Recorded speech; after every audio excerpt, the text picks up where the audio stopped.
এই smart family card দেখছেন, এই ফ্যামিলি কার্ডটা ছবি থাকবে। এইটা দিলে আপনি ন্যায্য মূল্যে চাল, ডাল, তেল, লবণ যা কিছু নিত্য প্রয়োজনীয় কিনতে পারবেন। আরেকটা হচ্ছে যে আপনারা হাসপাতালে যেতে পারবেন চিকিৎসার জন্য, স্কুলে বাচ্চাদেরকে ভর্তি করতে পারবেন এগুলো দিয়ে। এটা হচ্ছে আপনার এই ফ্যামিলি কার্ড।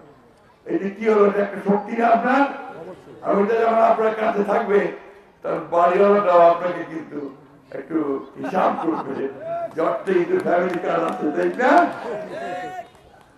ঠিক তেমনি ভাবে আমার কৃষক ভাইদেরকে তিনি একটা কার্ড দিবেন, ওটার নাম হবে কৃষক কার্ড। এই কৃষক কার্ডে কি করবে, যে ওই কৃষক আপনার এখন আপনার ওই সারের গোলমাল হচ্ছে, তাই না? সার পাই যায় না, লুকায় ফেলেছে, বেশি বেঁচেছে, ওইটা দিলে আপনি তো ন্যায্য মূল্যে সার পাবেন, বীজ পাবেন। ওই যে বিএডিসি যায় না, আলুর বীজ, অন্যান্য বীজ আছে না, ওই বীজ পাবেন। আর সেই সঙ্গে আপনি সেচের পানি পাবেন ন্যায্য মূল্যে। এই দুইটা কার্ড যদি আমার দেওয়া হয় আমার মহাজনদেরকে, কৃষকদেরকে, তাহলে আমাদের দেশের বৃহত্তর জনগোষ্ঠীর উপকার হলো না? আরো সুন্দর কথা বলছি, এই কথাটা ইমপ্লিমেন্ট করতে পারলে সবচেয়ে খুশি আমার কৃষক ভাইরা আর মায়েরা। কি বলছেন কৃষক ভাইদের?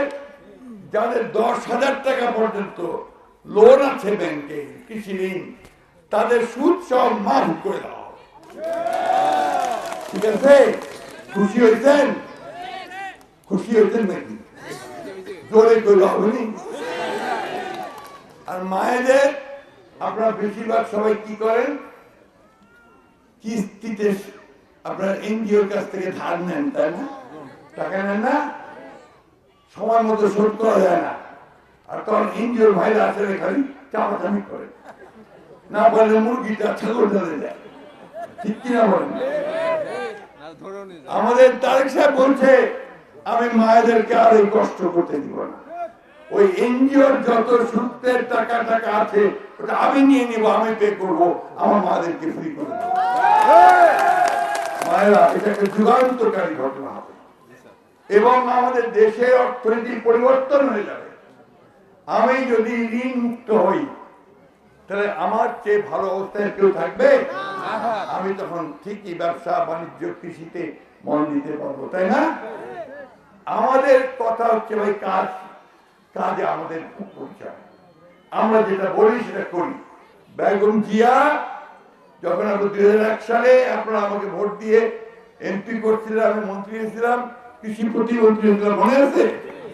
তখন আমরা কৃষকদের 5,000 টাকা পর্যন্ত সুদ সহ মাফ করে দিতাম। টাকার কথা ফর্ম আছে, আর 25 বিঘা পর্যন্ত খাজনা মাফ করে দিতাম, ঠিক না?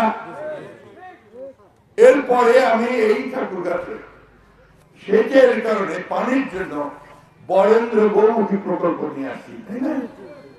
ডিপ টিউবওয়েল গুলো, ওগুলো দিয়ে আপনার পানি পাওয়া যাচ্ছে।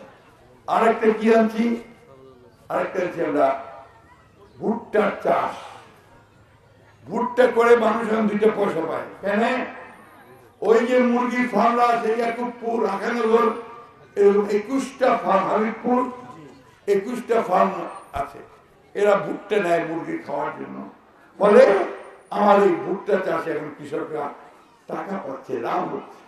এটা শুধু এখানে না, এইখান থেকে একদম কুড়িগ্রাম পর্যন্ত মানুষের দারিদ্র অনেক কমে গেছে। বন্ধুরা, আমি এই যে গ্রামে ঘুরতেছি, আমি দেখি কি আমাদের কোঠা বাড়ি যারা নাই সব পাকা বাড়ি আছে, বেশিরভাগই না পাকা বাড়ি হচ্ছে। অর্থাৎ মানুষ এই কৃষিকাজ করে এইভাবে বিভিন্ন ভাবে তাদের কিছুটা অবস্থার উন্নতি ঘটাচ্ছে।